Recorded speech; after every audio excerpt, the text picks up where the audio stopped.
नमस्कार। आज हम बात करेंगे ग्रीन टी और रेगुलर या ब्लैक टी में आपके लिए क्या अच्छा है, क्या इसके हेल्थ बेनिफिट्स है, क्या इसके रिस्क है, आपको कौन सा प्रेफर करना चाहिए। काफ़ी लोग मार्केट में ग्रीन टी को प्रमोट करते हैं कि चाय के बदले अगर आप ग्रीन टी लेंगे तो वो बहुत अच्छा है, बहुत हेल्दी है, उसको लेने से वजन कम होगा, बहुत सारे हेल्थ बेनिफिट्स होंगे, कोलेस्ट्रॉल कम होगा। तो आज हम बेसिकली बात करेंगे कि ग्रीन टी और रेगुलर टी में क्या डिफरेंस है और ये बेसिकली किस तरह से इसको प्रिपेयर करते हैं और कहाँ पे ग्रीन टी ज़्यादा अच्छा है, कहाँ पे रेगुलर चाय अच्छा है, कहाँ पे ब्लैक टी अच्छा है, उसको डिस्कस करेंगे ताकि आप अपने हिसाब से डिसीजन ले सकें कि आपके लिए क्या अच्छा है और क्या हम रिकमेंड कर सकते हैं। टॉपिक पर जाने से पहले हम जो लोग हमारे चैनल पर नए हैं उन्हें रिक्वेस्ट करूँगा कि चैनल को सब्सक्राइब करें, वीडियोज़ को लाइक और शेयर करें। दोनों ही तरह के चाय, चाहे वो ग्रीन टी हो या रेगुलर टी हो, दोनों को ही एक particular plant camellia sinensis plant के पत्तों से बनाया जाता है, यानी जो कि चाय का पौधा होता है उससे ही बनाया जाता है। इसमें ग्रीन टी को आप स्टीम करके या पैन फ्राई करके बनाते हैं, जबकि ब्लैक टी को फर्मेंट करके और ऑक्सीडाइज करके बनाया जाता है, यानी कि दोनों को बनाने का तरीका अलग है।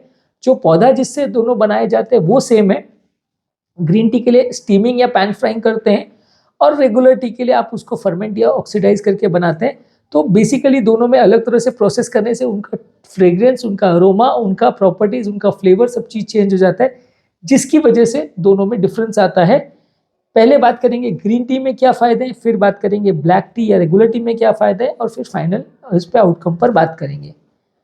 ग्रीन टी में बेसिकली एंटीऑक्सीडेंट तत्व ज़्यादा होते हैं जो कि बॉडी के इन्फ्लेमेशन और स्ट्रेस को कम करते हैं। इसमें पॉलीफिनॉल्स और कैटेचिन्स होते हैं जो कि इन्फ्लेमेटरी स्ट्रेस को कम करते हैं। बॉडी में अलग अलग तरह के इन्फ्लेमेशन की वजह से सेल्स और टिश्यू डैमेज होते हैं, जिसकी वजह से कई क्रॉनिक डिजीजेज जैसे कि BP, sugar, cholesterol, heart disease ज़्यादा होती है। ग्रीन टी लेने से इस तरह की मेटाबॉलिक प्रॉब्लम से लड़ने में आपको मदद मिलती है। इसके अलावा ब्रेन के फंक्शन के लिए अच्छा है। नॉर्मल जो कैफीन वाला जो चाय होता है वो ग्रीन टी में उसके कंपैरिजन में आपको कैफीन कंटेंट कम मिलता है, एल थियानिन करके मिलता है जो कि ब्रेन के फंक्शन को इम्प्रूवाइज करता है, ब्रेन की अलर्टनेस और ब्रेन के कॉन्सेंट्रेशन लेवल्स को कैफीन इम्प्रूवाइज करता है।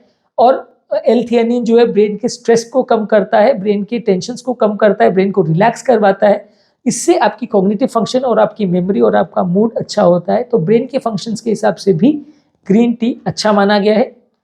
वेट लॉस करने के हिसाब से भी ग्रीन टी अच्छा है। वेट लॉस, बॉडी के मेटाबॉलिज्म को ग्रीन टी इम्प्रूवाइज करता है, बढ़ाता है, फैट बर्निंग को प्रमोट करता है, जिसकी वजह से ग्रीन टी लेने से आपकी भूख कम हो जाती है और आपका ओवरऑल एपेटाइट कम हो जाता है, जिसकी वजह से वेट लॉस होता है।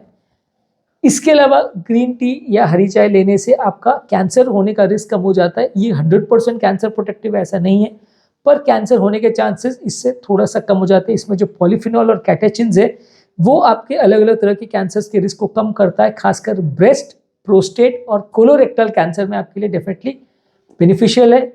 ओवरऑल हार्ट हेल्थ के लिए भी अच्छा है क्योंकि वजन कम करवाता है, बीपी को कम करता है, शुगर लेवल्स को कम करने में मदद करता है। ओवरऑल हार्ट की हेल्थ के लिए अच्छा है। एंटीऑक्सीडेंट तत्व भी रहते हैं जो कि हार्ट अटैक के चांसेस को कम करते हैं।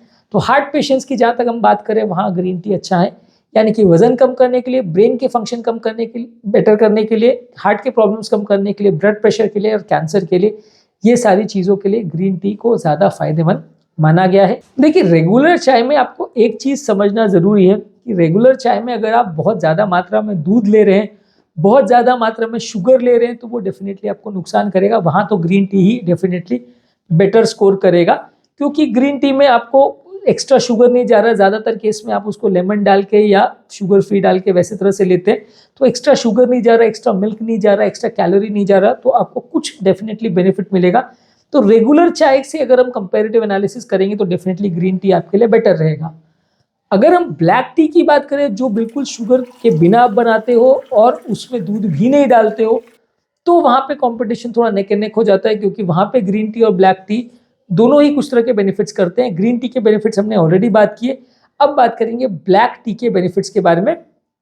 ब्लैक टी भी लेने से स्ट्रोक का या लकवे की बीमारी का चांस कुछ हद तक कम हो जाता है। इसमें थियाफ्लेविन्स होते हैं जो कि कार्डियोवैस्कुलर बेनिफिट देते हैं, इससे हार्ट अटैक और स्ट्रोक का चांस कुछ हद तक कम हो जाता है। इसके अलावा आंतों की हेल्थ के लिए भी अच्छे हैं। इसमें टैनिन्स करके सब्सटेंस होता है जो कि आपके आंतों में प्रोबायोटिक इफेक्ट करता है, यानी आंतों की जो नॉर्मल बैक्टीरिया है उनको बढ़ने में मदद करता है, जिसकी वजह से नॉर्मल बैक्टीरिया फ्लोरा जो आंतों का होता है वो बेटर होता है और इससे आपका पेट का हेल्थ इंप्रूव होता है। इसके अलावा ज़्यादा मात्रा में ब्लैक टी लेने से या रेगुलर ब्लैक टी लेने से डायबिटीज़ होने का चांस कम हो जाता है, क्योंकि ये इंसुलिन की सेंसिटिविटी को इम्प्रूव करता है, ग्लूकोज मेटाबॉलिज्म को इम्प्रूव करता है। इसके अलावा ये हड्डियों की हेल्थ को इम्प्रूव करता है, क्योंकि इसमें फ्लैविनॉइड्स करके सब्सटेंस रहते हैं जिसमें बोन प्रोटेक्टिव इफेक्ट रहता है, हड्डियों को प्रोटेक्ट करता है, जो कि मिनरल डेंसिटी को इम्प्रूव करता है और ऑस्टियोपोरोसिस से आपको बचाता है। इसके अलावा ब्लैक टी में कैटेचिन्स करके सब्सटेंस होता है जो कि आपकी इम्यूनिटी बढ़ाता है और एलर्जिक और इन्फ्लेमेटरी रिस्पॉन्सेज कंज्यूम करने से आप इन्फेक्शन से लड़ने में आपको मदद मिलती है, बॉडी का इम्यून सिस्टम बेटर होता है, बीमारियों से लड़ने की ताकत मिलती है। तो बेसिकली हमारा फाइनल वर्डिक्ट ये है कि ग्रीन टी और अगर हम रेगुलर चाय को, जो दूध वाली चाय या जिसमें शुगर एक्स्ट्रा एडेड होता है, उनको कंपेयर करेंगे तो डेफिनेटली ग्रीन टी बेटर रहेगा।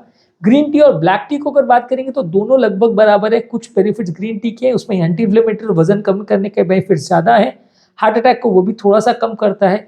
इसमें भी कुछ बेनिफिट्स है ब्लैक टी में, ये भी स्ट्रोक और हार्ट अटैक के रिस्क को कम करता है, गट के या आंतों की हेल्थ के लिए अच्छा है, डायबिटीज़ को कम करता है, हड्डियों की हेल्थ को इंप्रूव करता है, इम्यूनिटी को बूस्ट करता है। तो दोनों में ही कुछ ना कुछ बेनिफिट है, इसको एज एन ऑल्टरनेटिव आप यूज़ कर सकते हैं। ग्रीन टी और ब्लैक टी लगभग आपको अलग अलग तरह के बेनिफिट्स देंगे, दोनों ही अच्छी कॉम्पाउंड्स हैं। रेगुलर चाय से आप दोनों को ही अगर कंपेयर करेंगे तो दोनों ही बेटर मिलेंगे, पर आपस में अगर आप इनको कंपेयर करेंगे ग्रीन टी और ब्लैक टी को तो दोनों लगभग आपको इक्वल बेनिफिट्स देंगे, अलग अलग तरह के बेनिफिट्स लेंगे। तो हमारा वर्डिक्ट ये है कि आप इनको ऑल्टरनेटिवली यूज़ कर सकते हो, जो आपके टेस्ट को ज़्यादा सूट करे वो आप प्रेफर कर सकते हैं। कुछ लोग ब्लैक टी प्रेफर करते हैं, कुछ लोग ग्रीन टी प्रेफर करते हैं, जो आपको पसंद हो वो आप ले सकते हो। इसमें कोई भी किसी से ज़्यादा बेटर है और हेल्थ के बहुत ज़्यादा बेनिफिट्स देगा और दूसरा बुरा करेगा, वैसा यूजली नहीं है। टॉपिक एंड करने से पहले जो लोग हमारे चैनल पर नए हैं उन्हें रिक्वेस्ट करूँगा कि चैनल को सब्सक्राइब करें, वीडियोस को लाइक और शेयर करें। जो लोग हमारे चैनल पर डाइट और हेल्थ रिलेटेड टॉपिक्स देखना चाहते हैं, उससे रिलेटेड कंटेंट देखना चाहते हैं, उनके लिए हमारे चैनल पर ऑलरेडी डाइट का पूरा प्लेलिस्ट है, उसमें बहुत सारे इस तरह के कंटेंट और वीडियोस अवेलेबल हैं। आप उन्हें चेकआउट करेंगे तो काफ़ी कुछ जानने और समझने को मिलेगा, बीमारी को मैनेज करना जिससे ईजी होगा।